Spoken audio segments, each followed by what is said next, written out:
Capítulo 32. Septiembre 13, 2552. A bordo de la nave de descenso del Covenant capturada. La nave de descenso rodó, se invirtió y giró fuera de control. Se tambaleó e inclinó, y una de las barras sólidamente soldada al casco se dobló y rompió. El monitor delantero estaba negro porque no había nada que ver en el desliespacio. La única luz que había en el interior de la nave de descenso provenía de barras de luz químicas que se activaron y lanzaron al interior antes de partir. Esas barras de plástico se habían agrietado, y su contenido luminoso se había convertido en 1.000.000 de manchas microscópicas en los 0G. Aunque el gel hidrostático dentro de su armadura Mjolnir había sido presurizado a su máximo valor de seguridad, los huesos de Jon todavía se sentían como si estuvieran siendo destrozados.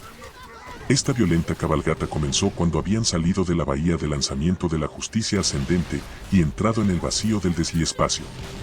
Este desliespacio normal no era nada parecido a lo que Jon había experimentado antes. Sin el efecto suavizante del cristal extraterrestre de la doctora Halsey, este viaje fue 1000 veces peor. Los niveles de radiación se dispararon y se desplomaron, pero hasta ahora las dosis que llegaban al forro de plomo de la nave de descenso eran sobrevivibles. Ahora lo sé, dijo Linda, ¿por qué solo las grandes naves viajan a través del desliespacio? ¿Conoces esas ondas SS?, preguntó Fran. Son casi de titanio sólido. El jefe maestro comprobó los signos biológicos de su equipo, erráticos, pero todavía dentro de los parámetros operativos normales. El corazón de Gracia omitía 1 o 2 latidos, pero luego volvía a un ritmo fuerte normal. Tampoco había huesos rotos ni signos de hemorragia interna. Eso también era una buena señal de que el equipo azul estaba razonablemente tranquilo sobre su situación desesperada. El jefe sabía que era todo lo que podían hacer hasta que se alejaran del campo desliespacial generado por la justicia ascendente. Hizo un diagnóstico de los escudos de su Mjolnir. Todavía se recargaban más rápido de lo que estaban siendo drenados, por la radiación ambiental que se precipitaba invisiblemente a su alrededor. Deseó que la verdadera Cortana estuviera con él. Ella habría dicho algo para distraerlo. ¿Estado?, preguntó Jon. 4 luces de reconocimiento azules destellaron y 4 Spartans le dieron señales de pulgar hacia arriba. Fred exclamó, esto no está tan mal.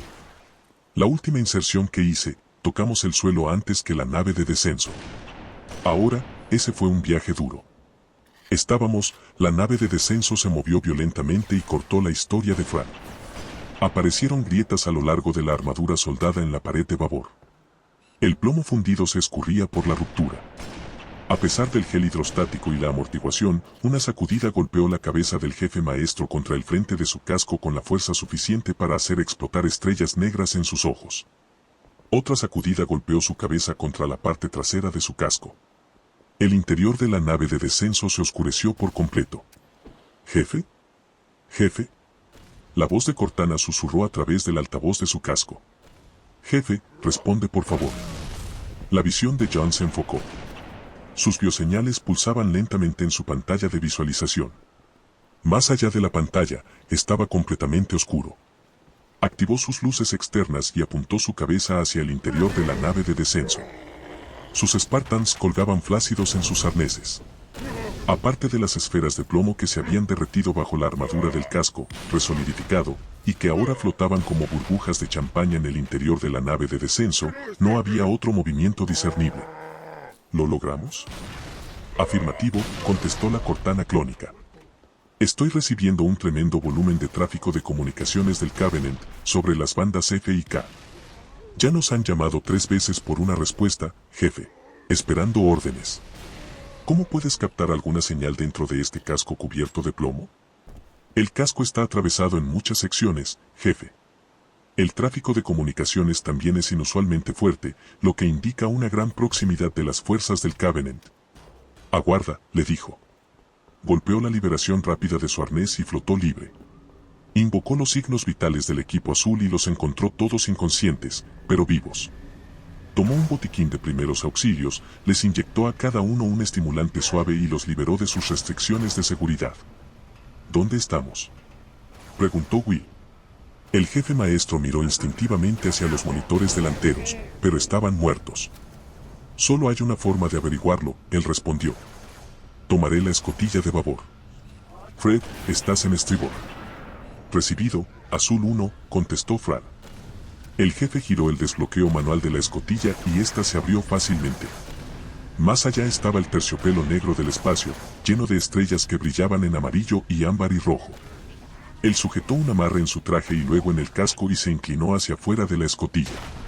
Como había indicado Cortana, había fuerzas del Covenant muy próximas. Un crucero se deslizaba silenciosamente a 300 metros de distancia. Todo lo que John podía ver era su casco azul plateado, sus torretas de plasma con sus líneas laterales brillando con fuego, y la llamarada de sus conos de motor a su paso, y entonces John vio al resto de ellos. Había cruceros del Covenant y cargueros más grandes, había incluso embarcaciones más grandes con 5 secciones bulbosas que tenían 2 kilómetros de proa a popa y una docena de mortíferos proyectores de energía. Motas de polvo se arremolinaban entre las numerosas naves, cazas Seraph, naves de descenso y cápsulas de ingeniero con tentáculos. ¿Cuántas naves? Él le preguntó a Cortana, estamos mirando. 247 naves de guerra, ella respondió. La estimación de la población total basada en el muestreo de tu campo visual limitado pone ese número total en más de 500 naves de guerra del Covenant. Por primera vez el jefe se congeló, sus guanteletes se trabaron en el borde de la escotilla, y sus brazos no respondieron. ¿500 naves? Esta flota fácilmente aplastaría a cualquier fuerza defensiva del UNSC, independientemente de que el almirante consiguiera o no salir con su advertencia. Su salva de apertura sería una ola de plasma, y eso destruiría las fortalezas orbitales de la Tierra antes de que pudieran disparar un tiro. 1000 kilómetros más abajo, el espacio se onduló, se partió y 7 cruceros más aparecieron en el espacio normal. Maniobraron para unirse al resto del grupo. Ion se dio cuenta de que la última vez que había visto esta magnitud de poder destructivo había sido en Halo. El anillo era un arma diseñada para matar toda vida sensitiva a través de docenas de años luz en todas direcciones. Y él había detenido esa amenaza. Él podría detener esta también. Tenía que hacerlo. Su plan consistía en infiltrarse y destruir su estación de mando y control. Pero ¿cómo detendría eso esta concentración de fuerzas? No lo haría, pero eso podría darle a la Tierra suficiente tiempo para idear un plan para contrarrestar esta armada aparentemente invencible. ¿Dijiste que nos han llamado 3 veces?, preguntó John a Cortana. Afirmativo. Han estado interesados en saber sobre nuestra situación, pero no tanto como se esperaba. Hay una tremenda cantidad de tráfico de comunicaciones. Probablemente solo estén interesados en nosotros como un peligro de navegación. Envía una señal y explica que nuestros motores están averiados y necesitaremos ayuda para movernos. Vamos a ver si podemos hacer que nos lleven a la estación central para las reparaciones. Enviando mensaje ahora. El jefe maestro canalizó lo que estaba viendo hacia el equipo azul. Hora de levantarse, él dijo. Comprobación de armaduras y armas a paso ligero. Hubo una pausa de varios segundos antes de que las luces de reconocimiento del equipo azul pulsaran en su HUD. Sabía que estaban teniendo la misma reacción de temor y luego sacando la misma conclusión que él tenía sobre su misión. No podían fallar, el destino de la humanidad estaba en sus manos.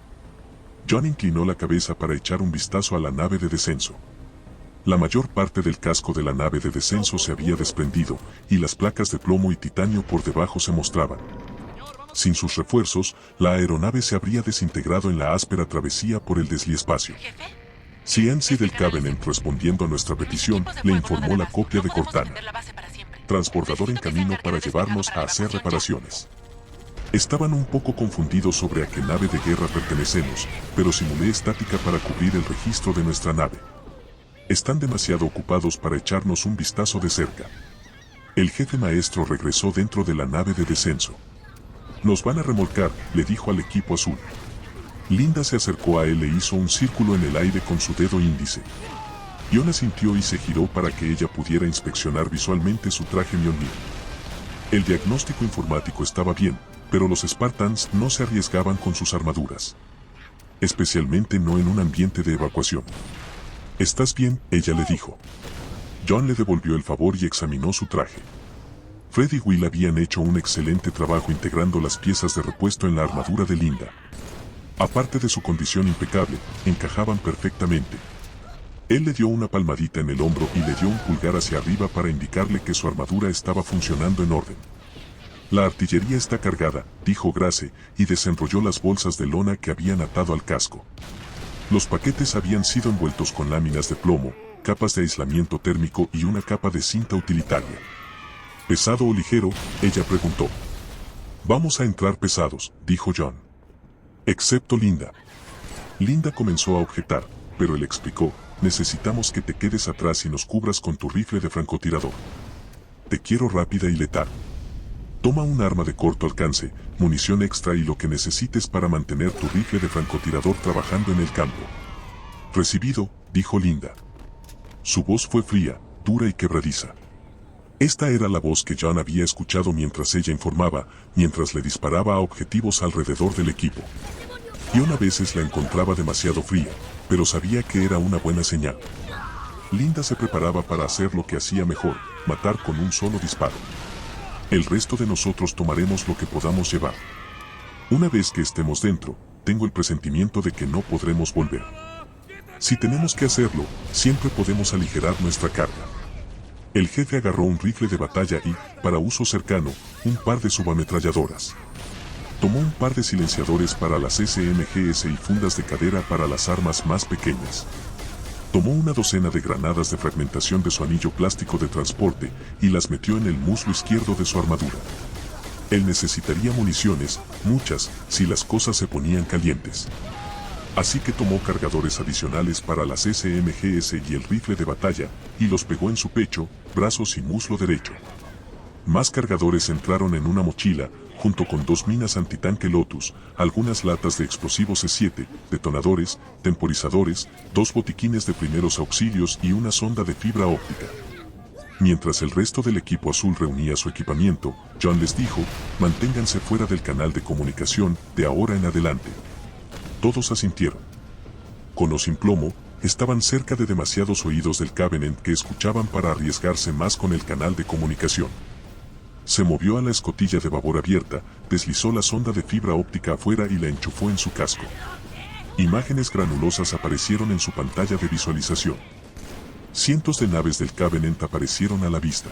En medio de ellos una mancha resplandecía y creció hasta que el jefe maestro vio que era una nave de diseño similar a la suya, 2 cascos en forma de U, cada uno del tamaño de su nave de descenso, colocados uno encima del otro. Esta nave aceleró hacia ellos y se separó, una parte se movió a la popa de su nave de descenso y la otra se desvió hacia la nariz. El golpeteo de metal sobre metal resonó por el casco, y el jefe maestro sintió un suave movimiento en la boca de su estómago. Miró hacia atrás y le mostró sus pulgares hacia arriba a Frank, indicando que su remolque había llegado, y Frank pasó esta señal al resto del equipo. En la transmisión de la fibra óptica, el jefe maestro vio que el remolcador del Covenant los maniobraba a través de la flota, hacia arriba, encima y alrededor de naves 100 veces más grandes. Hubo un momento en que se sumergieron y no había nada en la pantalla excepto las estrellas y el negro del espacio. El jefe maestro vislumbró una estrella dorada en su pantalla de visualización y luego la señal de video se trasladó a un planeta ocre, cubierto de nubes de dióxido de azufre y una luna de plata en órbita. El remolcador se giró para encarar una nueva nave a lo lejos. Esta embarcación se parecía a 2 naves Covenant en forma de lágrima que habían chocado, dando como resultado una geometría de figura de 8 alargado. Avanzaban hacia esta nave, y el jefe maestro divisó más detalles. Radios salían desde el estrecho punto medio de la embarcación y se conectaban a un anillo delgado que él no había visto antes, porque se estaban acercando de frente. Tubos plumosos se extendían desde cada sección bulbosa y se movían lentamente sobre esa rueda central. John entrecerró los ojos para ver más detalles sobre esta nave inusual, pero ya estaba en máxima resolución. ¿Tiene un anillo? ¿Acaso giraba? Pero el Covenant tenía tecnología gravitatoria. No necesitaban secciones giratorias para simular la gravedad. Entonces vio algo reconocible en la estructura, pequeñas naves atracadas en ese anillo. Cruceros y cargueros Covenant. Deben haber estado conectados 60 al eje central. La perspectiva titánica de esta estructura se posicionó en su sitio. Los cargueros parecían juguetes. Las formas de lágrimas gemelas tenían que ser de 30 kilómetros de extremo a extremo. Este solo podía ser el centro de mando y control del Covenant, el Uniel Dinieropant. El remolcador se movió directamente hacia la estación. Era precisamente a donde tenían que ir, así que fue un golpe de suerte, pero irónicamente, era también el último lugar donde el jefe maestro quería estar.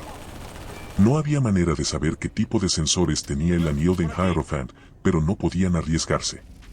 John se retiró hacia el interior de la nave de descenso y suavemente cerró la escotilla. Se adentró más en la nave y esperó con el resto del equipo azul. 3 minutos transcurrieron en el reloj de su misión. John intentó controlar su respiración y concentrar su mente. La gravedad asentó su estómago y hubo una serie de ruidos metálicos a lo largo del casco. La atmósfera siseó entre las grietas de su nave agrietada.